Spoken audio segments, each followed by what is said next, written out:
नमस्कार बच्चों, मैं राजेश कुमार मीणा, सहायक आचार्य इतिहास, राजकीय महाविद्यालय अटरू 12।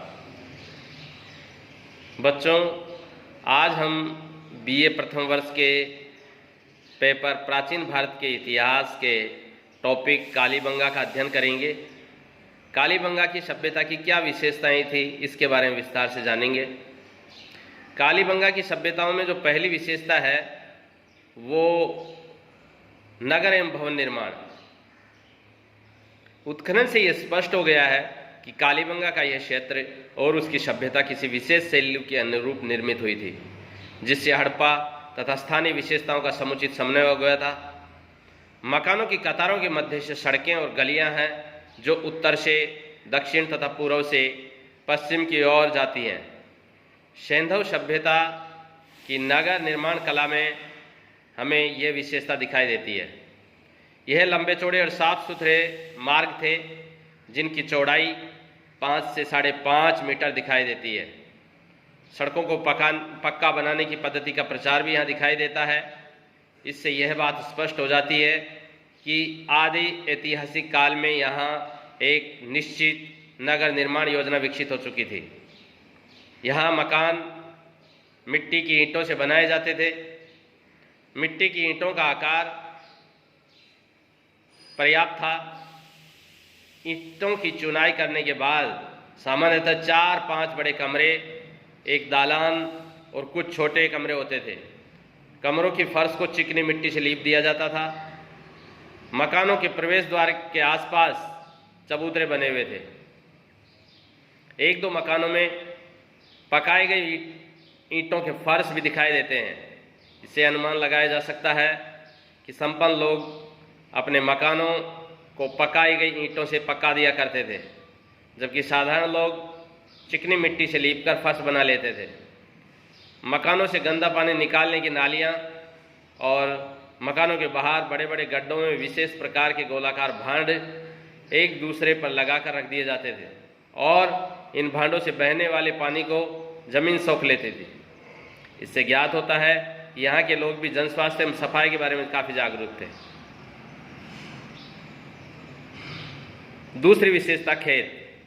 कालीबंगा क्षेत्र के उत्खनन की सबसे महत्वपूर्ण उपलब्धि नगर के बाहर जुते हुए खेत हैं। महत्वपूर्ण बात तो यह है कि विश्व की सभी सभ्यताओं में खुदाई में प्राप्त ये पहला खेत है। इस प्रकार के खेतों में 2 प्रकार की फसलों को एक साथ उगाया जाता था। खेत में ग्रिड पैटर्न की परतों के निशान हैं। ये निशान एक दूसरे को समकोण पर मिलाते हैं। कालीबंगा के लोगों ने इन खेतों के माध्यम से हड़प्पा संस्कृति के पहले जुते हुए खेतों का उदाहरण प्रस्तुत किया है।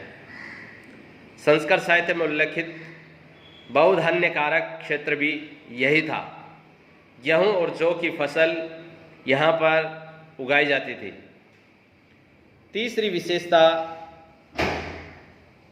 कला प्रेम। कुछ बर्तनों पर पेड़ व पक्षियों के चित्र मिले हैं। श्रृंगार के उपकरणों व आभूषणों को बनाने में यहाँ के निवासियों का कला प्रेम व सांस्कृतिक रुचि का ज्ञान होता है। कांसे के दर्पण, हाथी दांत का कंघा, सोने, मूंगे व शीपों के आभूषण व तांबे की पिनें इनकी उन्नत सभ्यता के प्रतीक है। इस युग की विकसित सभ्यता कई मोहरें जिन पर पशु और पुरुषों की आकृतियां बनी हुई हैं या गाय के मुख वाले प्याले व तांबे का बैल स्वतः ही यहाँ की संपन्नता को प्रभावित करते हैं। चौथी विशेषता है धार्मिक भावनाएं। कालीबंगा के निवासियों की मृतक के प्रति श्रद्धा व धार्मिक भावनाओं को व्यक्त करने वाली 3 प्रकार की समाधियाँ यहाँ मिली है। वे अपने शवों को अंडाकार खंड में सीधा रखकर उत्तर की ओर सिर रखकर मृत्यु संबंधी उपकरणों के साथ गाड़ते थे। दूसरी विधि में शव टांगे समेटकर गाड़ा जाता था और तीसरी विधि में शव के साथ बर्तन व एक सोने व मणि दाने की माला से विभूषित कर गाड़ने की प्रथा थी। पांचवी विशेषता है बर्तन। कालीबंगा की सभ्यता में खुदाई में मिट्टी के बर्तन व उनके अवशेष प्राप्त हुए हैं। ये बर्तन पतले व वजन में हल्के हैं। यद्यपि उन्हें चाक से बनाया जाता था, लेकिन फिर भी उनकी आकृति स्पष्ट नहीं हो पाती है। इन पर लाल रंग का लेप किया जाता था और ऊपर की ओर मध्य भाग में काली व सफ़ेद रेखाएं बना दी जाती थी। इन बर्तनों पर अलंकरण चौकोर, गोल, जालीदार, घुमावदार, त्रिकोण व समानांतर रेखाओं से किया जाता था। फूल, पत्ती, चौपाड़, पक्षी, खजूर आदि का अलंकरण भी इन पर किया जाता था। इन बर्तनों में घड़े, प्याले, लोटे, पेंदे वाले ढक्कन आदि होते थे। अनेक पशु और पक्षियों की आकृति भी इन पर बनाई जाती थी। इस प्रकार ये हुई कालीबंगा सभ्यता की विशेषताएं। धन्यवाद।